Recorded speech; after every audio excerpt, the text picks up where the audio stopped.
Well, howdy there, Internet people. It's Bo again. So today we're going to have a little heart-to-heart with the prepping community. If you're not within that community, you may not understand everything I'm about to say because I'm going to speak their language. Still worth watching, though, because you're going to learn a little bit about it and how to prepare yourself if you wanted to. Okay, so to the people in that community, I don't know you. I don't know who's watching this. But I'm willing to bet, sitting in a locker or on a shelf or buried underground or whatever, 556, 762, 45, 9, 22, 12, right? That's what you've got. Those are probably, you may have some extra random stuff thrown in there, but those are probably the rounds you have. That's what you have in quantity. Why? Why do you have those particular calibers? Why does your carbine match the ammo in your pistol? Interchangeability, right? Makes sense. Why are you using an AR? Why do you have one? You telling me that is the best out there? That is a crowning achievement of firearms design. No. Doing it because everybody else in your network has one. Interchangeability. If stuff goes loud, you can slap a magazine in their hand if they run out of ammo. Why do you have 10,000, 50,000, 100,000, millions of rounds? Are you telling me you foresee a combat scenario in which you expend more ammo than a soldier in Iraq? Probably not. Probably not. Interchangeability. If you're advanced, you probably have a plan. Location you're all going to meet up at. Maybe you're going to double up. You're going to secure some one person's location because they have all the resources, whatever. Everybody's going to bring their stuff there. And you're going to run security details.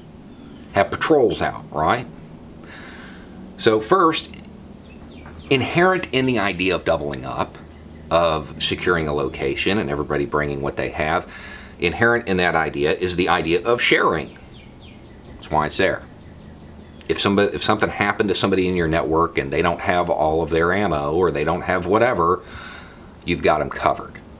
That's what it's for. That's why you do it. Pooling the resources. Your security detail. You wouldn't send them out there with no ammo. That would be dumb. You wouldn't do that.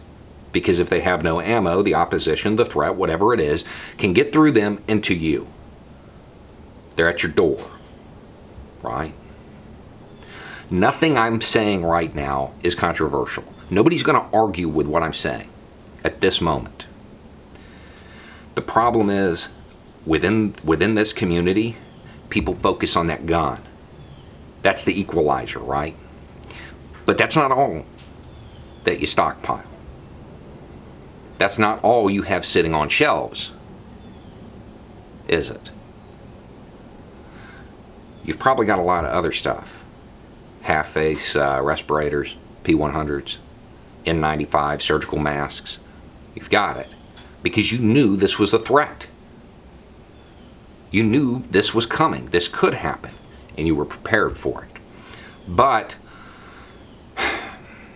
unlike the firearm, you may not understand the tactics associated with those things. Because right now, your security detail, they got no ammo.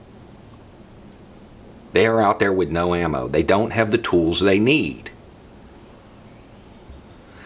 If healthcare workers get sick because they don't have the tools they need, they don't have the ammo, what happens?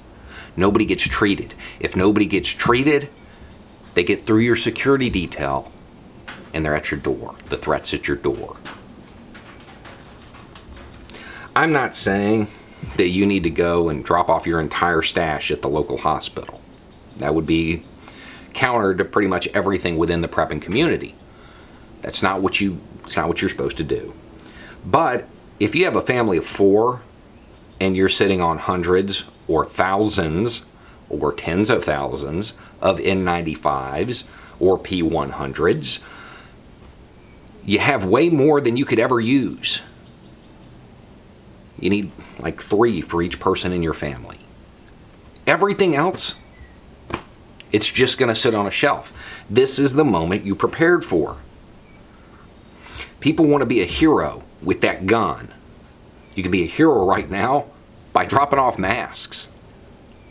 And if you're in a small, most people who prepare, you live in a small community.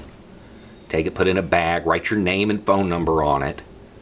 If they don't need it, they'll give it back. But right now they do. Right now they do. Your security detail is out of ammo. Are you going to run them their supplies? Or are you going to stay in the rear? What are you going to do?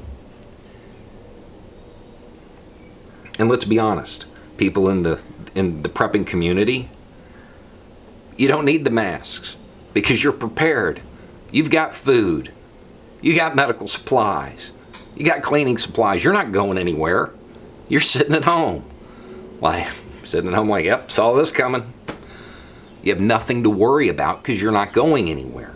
You don't have a need for the masks. They do. They're on the front line. And let's also be honest. You may not understand how to combat the threat, but you know about the gear because that's what the prepping community focuses on. The equipment. And because the community tends to focus on things that go wrong and then go really, really wrong, you know how to reuse those masks and you have the supplies. Tell me you don't have a bunch of hydrogen peroxide, bleach, alcohol. You do. And you know how to reuse them. The healthcare community, your healthcare providers, they've always had supplies. They've never had to think like that. They don't know. A lot of them. They're learning now. You can help ease that learning curve for them. Now the reality is, if what I'm saying right now is a shock to you, it's a surprise to you, or you want to reject it out of hand, you're not going to make it through any real bad scenario anyway, because you focus solely on gathering equipment and not learning any of the strategies or tactics that go along with it. Which means, in reality, some 16-year-old with a .22 is going to pop you a new hole right in the middle of your forehead when things get bad. Going to get lucky. And the $500,000 you spent preparing just turned your house into a loot box. The gun is the last line. You want to make sure it never gets to that if you got any brains in your head. And if you don't, if things get bad, they won't be there long anyway. If you have extras, you need to drop them off to your local hospital. Be the hero. Because let's be honest, within the prepping community, how many of these masks are out there? 2 million, 5 million, 10 million? We don't know because nobody says what they have. But you've got them. And you've got the P100s. And those are better than the N95s. You've got them. You probably also have full CBRN kits, which are better. And if things get bad, what are you going to use? The CBRN stuff. You have multiple layers of defenses. And you've got a whole bunch right now that could stop it from getting bad. Right now, your healthcare provider, the people protecting your community, your security detail, your front line, they don't have ammo. They're running into these rooms, Donald Duck, no pants.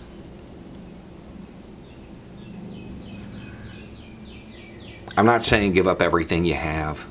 I know that doesn't even make sense. But you got way more than you need. Than you could ever need. Do what the whole theory is about. You've prepared for this moment. You've prepared for an event like this. You can save lives. And that's what it's about, right? I know some of you are out there and you're just nuts.